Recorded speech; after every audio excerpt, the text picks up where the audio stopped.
So for the last month, all I think about is the Connecticut Open and the Travelers, and it gets me through my days at work and gives me that energy to practice for a couple hours at night. I'll see what takes place come that Monday morning, and I fully expect to be playing well. I'm excited to play. It's just a matter, can I focus down and hone in on what I need to do that week. Regardless of where I was at in my career, it didn't matter how many tournaments I had won or not won, or what I'd been doing as a professional up to that point. Winning the Connecticut Open was something I always wanted to do. You always keep thinking about those few big tournaments a year, and for me, this is definitely one of the ones that I think about the whole year. I use the phrase, when things get to become in slow motion, things tend to be quiet around you. Things are moving rapidly, but yet the way you look at it and the way you view it is totally different when you are totally on compared to when you're struggling. I'm just looking forward to a chance to win again, and that was wonderful the way it happened last year. Perfect timing for me in terms of my career. It served as a launching pad for a lot of things. But now that's in the past, and it was a year ago.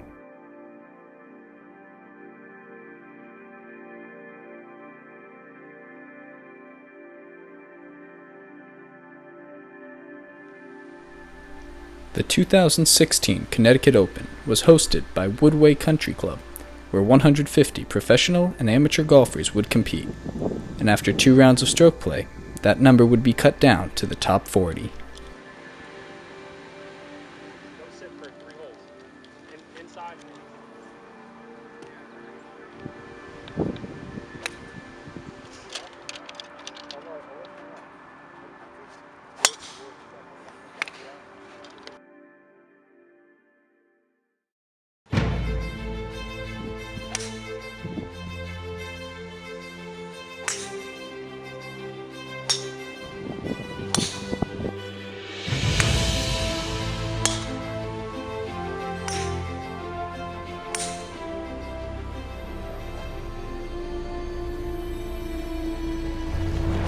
Woodway proved to be a challenge, as one of the favorites of the tournament, Adam Renaud, found himself 9 shots behind the day 1 leader, Anthony Casalino, after a disappointing 4 over par 75.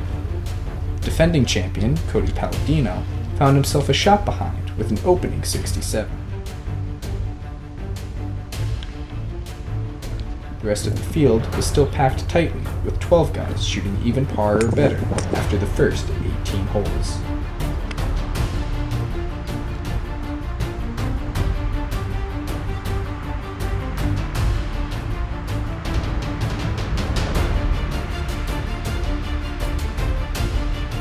The second round proved to be a battle, as everyone was fighting to make the cut and chase Casalino's lead.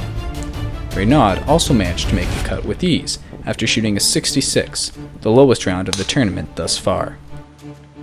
And after a disappointing 4 over par from Casalino, everyone now turned their sights towards the new leader Palladino, who finished the day in the lead, firing a 3 under par 68, putting him 7 under for the tournament. With the cut at 8 over par for the 2 days, only 42 of the original 150 players continued on to the final round. After shooting 66 in the second round, Corey Birch found himself only 2 shots behind Palladino in the final grouping on day 3. But there were still many players within striking distance besides just Birch, including 3-time Connecticut Open champion Frank Bensel, who was only 4 shots behind Palladino, and 2-time Connecticut Open champion Jeff Curl, who was only 3 shots back from the lead.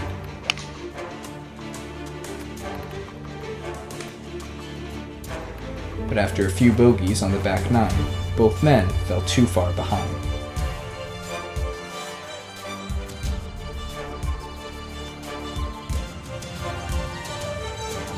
But the door was still open for Renaud, who believed that one good round could give him a chance of capturing his first Connecticut Open title.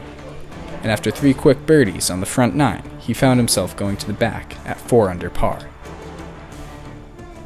As Palladino and Birch began their battle, Palladino quickly extended his lead after a birdie on the long 3rd hole and a bogey from Birch on the 1st. But there was still plenty of golf to be played, as Palladino made the turn at only 6 under par, after a 3-putt on the 4th hole and a disappointing bogey on the 5th hole, a par 5. Only 2 shots back, Renaud began his charge on the back 9, making back-to-back birdies at the 12th and 13th holes. Although Palladino managed to play the first 2 holes of the back 9 even par, a few too many bad shots put him out of the tournament with a 77 in the final round, dropping him into a tie for 4th place with local to Woodway Michael Ballo, who shot a 3 under par 68 to tie Birch for 2nd. After birdieing the 16th hole and making a great par from a fairway bunker on 17, Renaud found himself going into the final hole with the lead.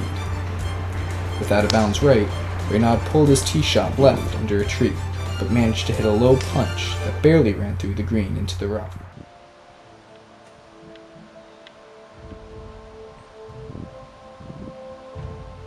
Containing his emotions, Renaud chipped his ball to a foot and tapped it in for a course record 65 to secure his victory.